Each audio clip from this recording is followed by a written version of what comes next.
don't know where it went. Oh, that's okay. Greetings. Sorry. Welcome to episode number 11, I think.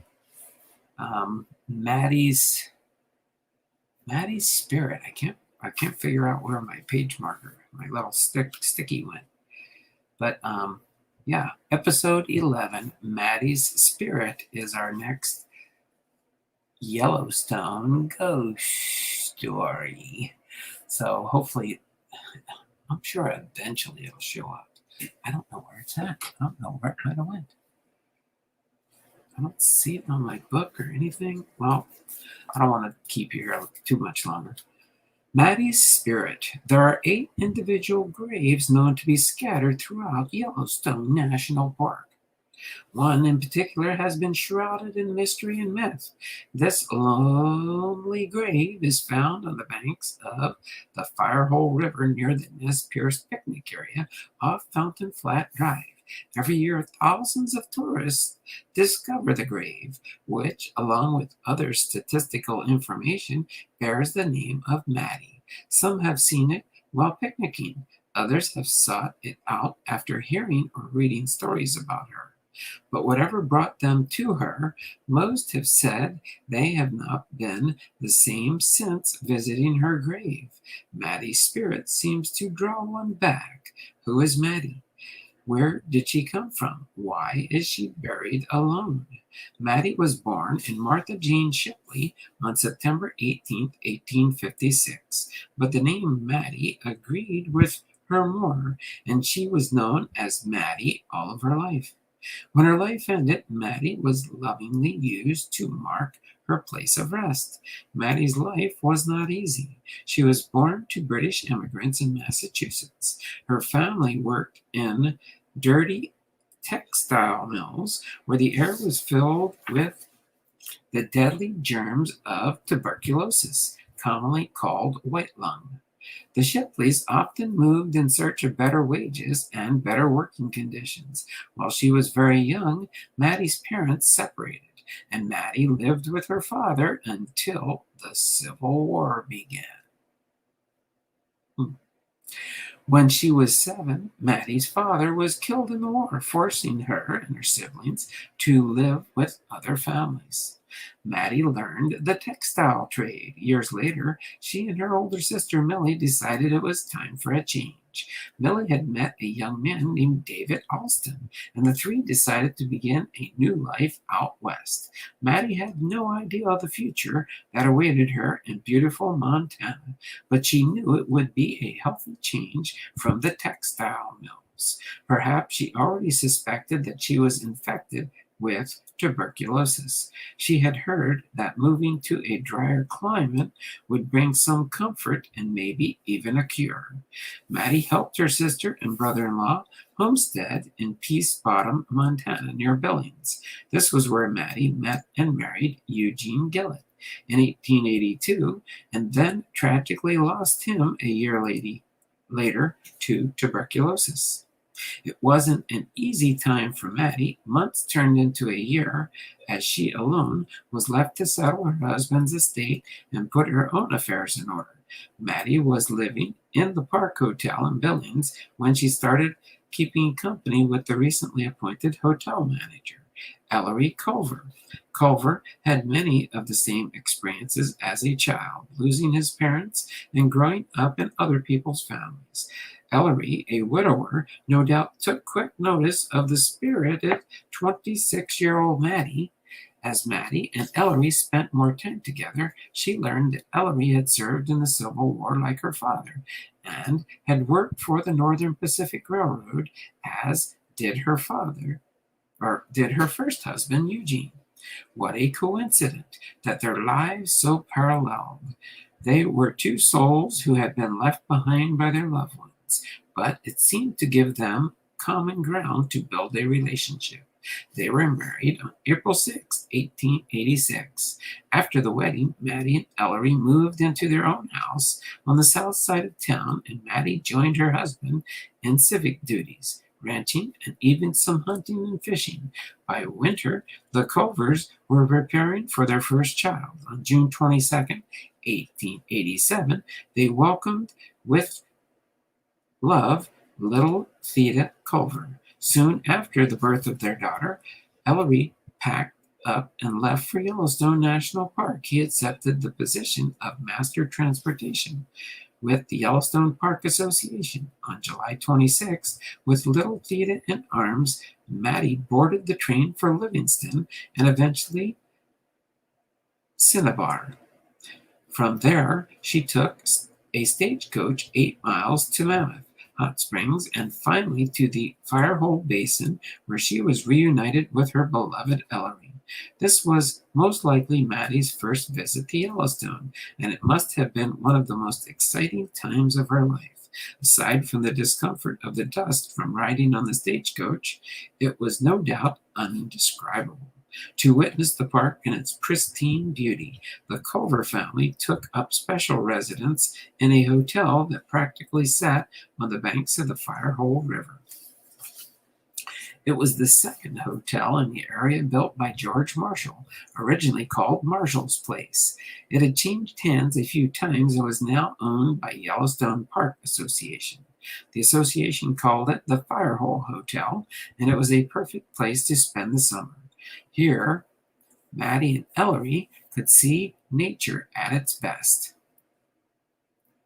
With wildlife so abundant and the geysers playing day and night, they had truly found a haven. As autumn drew near, Mattie, Ellery, and little Theda returned to Billings, as they rented a house and easily slipped back into the routine of city life. By April 1888, Mattie and Ellery were celebrating their second wedding anniversary and busily preparing for their return to Yellowstone. And by this time, Mattie must have known she was dying. Mattie knew the symptoms. She knew she had tuberculosis. She could have caught it anywhere, for at the time, most people knew very little of how contagious tuberculosis was.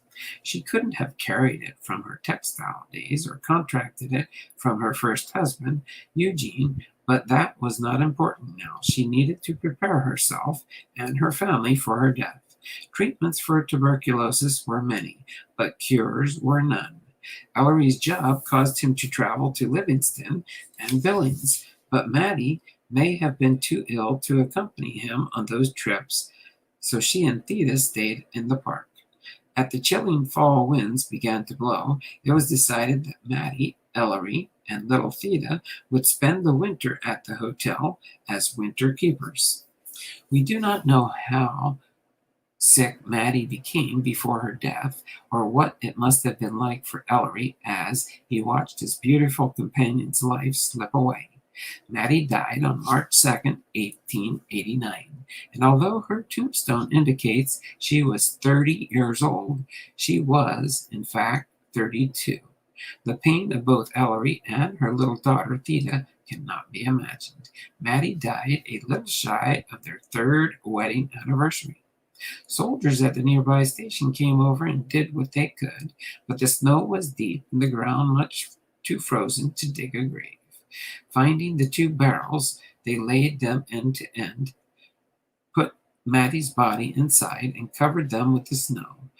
About a week later, a friend and co-worker, R.R. Cummins, helped Ellery prepare a proper grave as best they could. Her coffin was made from a partition in the hotel she lived in, loved in, and cared for. A brief service was given, and she was tenderly laid to rest near the riverbank about a stone's throw from the old Firehole Hotel.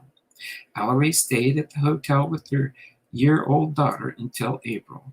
Then they went west so Theda could live with Mattie's sister, Millie, and her family, who had moved to Washington State. Later, Mrs. H. W. Child, wife of an early park concessionaire, had a fence built around Mattie's grave. Ellery stayed with Theda and her Aunt Millie's, but soon felt Mattie's spirit and heard her beckoning call. He returned to her and continued working in and around the park. always heeding Mattie's haunting call. In 1891, being obsolete, the old Firehole Hotel was burned down, giving way for the new Fountain Hotel, a few miles up the road. This change left Mattie's grave in solitude.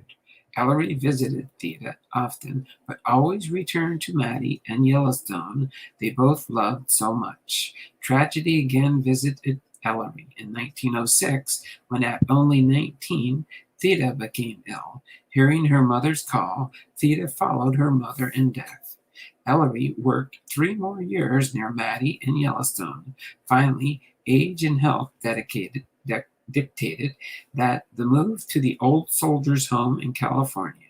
He lived there only a short time, and on April 17, 1922, Ellery answered his dearest Mattie's call for the last time and returned to her arms forever.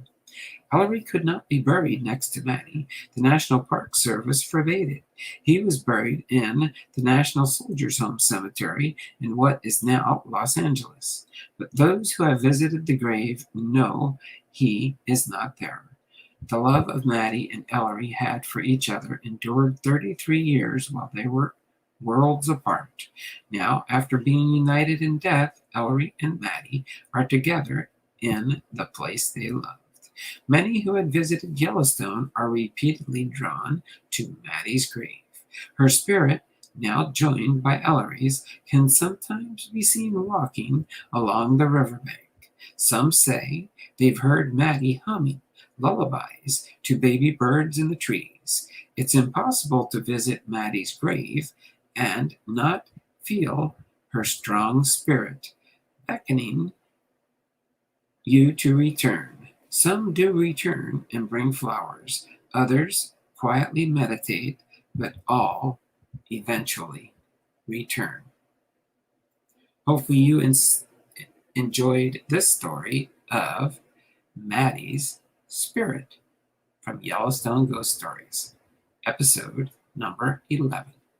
Hopefully you enjoyed it, and we'll see you next week for episode number 12.